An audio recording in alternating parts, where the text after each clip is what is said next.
As you've learned previously, there are 4 parts to the index. One of those parts is external causes, and in today's video, that's what we'll be covering. External causes of injury. External cause codes provide additional information regarding injuries.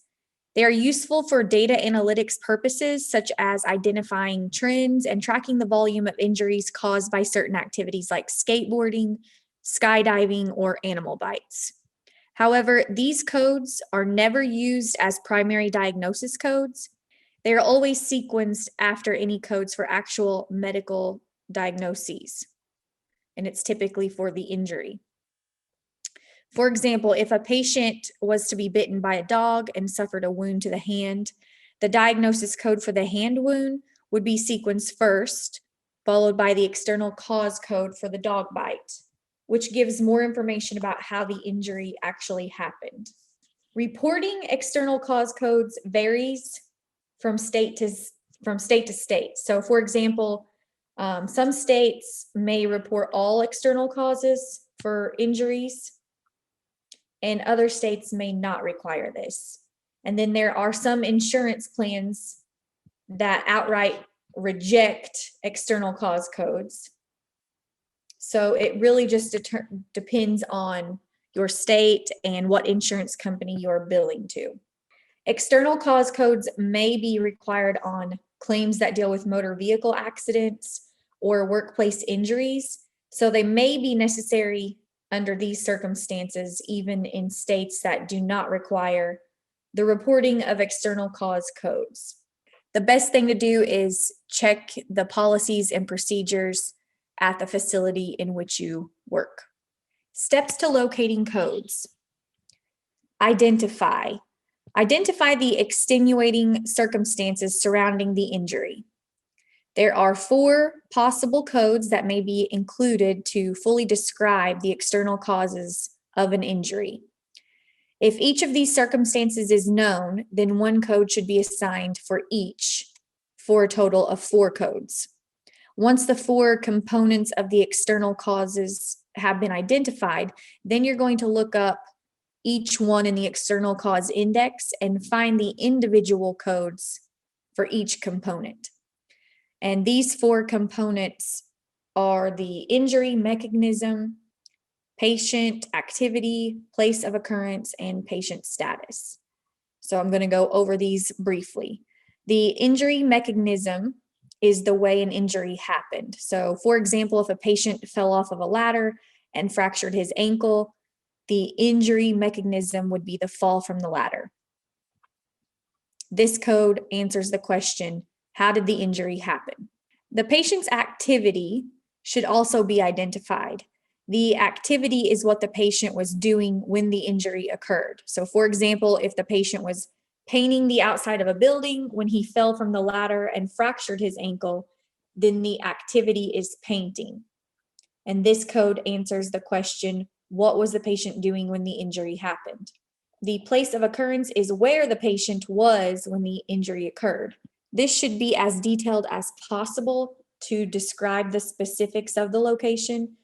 For example, if the patient was painting the outside of his house, then the code may describe the type of house, such as a single-family home or a multi-family housing unit. So in this example, the place of occurrence would be the yard of a single-family house. And this code answers the question, where was the patient when the injury happened? The patient's status identifies the patient's work context during the accident by identifying if the patient's injury was related to employment, volunteer work, or military status. For example, if the patient was painting the outside of his home during a time when he was not employed and at his leisure, then the patient's status would be leisure status. This code helps to answer the question, was the patient at work or military duty when the injury happened? Look up the external causes using the external cause of injury index. This index works very similarly to the main index with cross-references and subterms listed under the main terms. Finding each of the 4 components can be tricky, but it's helpful to know the following tips. For the injury mechanism, it is helpful to search for the main cause or item involved in the injury, such as the term fall, and then what the patient fell from. So he fell from a ladder. When looking up the patient activity, you're going to find the word activity and then check the subterms to find the appropriate activity. When looking up the place of occurrence, search for the term place of occurrence and check the subterms for the correct location. Finally, to find the correct code for the patient status, you're going to search for the term status of external cause and find the correct patient status in the subterms. 3, verify. You're going to verify the codes in the tabular list and add the 7th character episode of care when appropriate. Note that the 7th character is not listed in the index, and unlike the main index, the codes that do require a 7th character are not listed with a following hyphen. Some external cause codes may require 7th characters, whereas others may not. And because of this, it's very important to always verify the codes found in the index by checking the tabular list. All injury mechanism codes require a 7th character extension to identify the episode of care for the injury. So, for example, if the patient is still in active treatment for the fractured ankle due to the fall from the ladder, then the episode of care selected for the injury mechanism code would be A for initial encounter. Example, a 16-year-old student was playing soccer on a public soccer field when she was struck by the soccer ball in the face and suffered a broken nose. The injury mechanism is struck by soccer ball. So you're going to look up the main term struck in the external cause of injury index, and you're going to look for ball and then soccer, which gives you W21.02. And you can see in the picture on the left, there is that black check mark, which indicates the code needs more characters.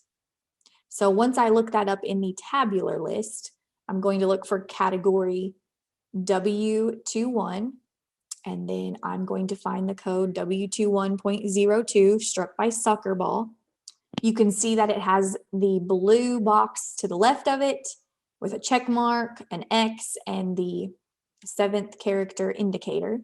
In the front of the I10-CM book, there is a list of the different symbols used. And so this is telling us what the blue box means. It's a placeholder alert. This symbol indicates that the code requires a 7th character following the placeholder X. Codes with fewer than 6 characters that require a 7th character must contain placeholder X to fill in the empty characters. So for this code, we would add the appropriate 7th character. Hey guys, thanks for watching. Make sure to hit that subscribe button.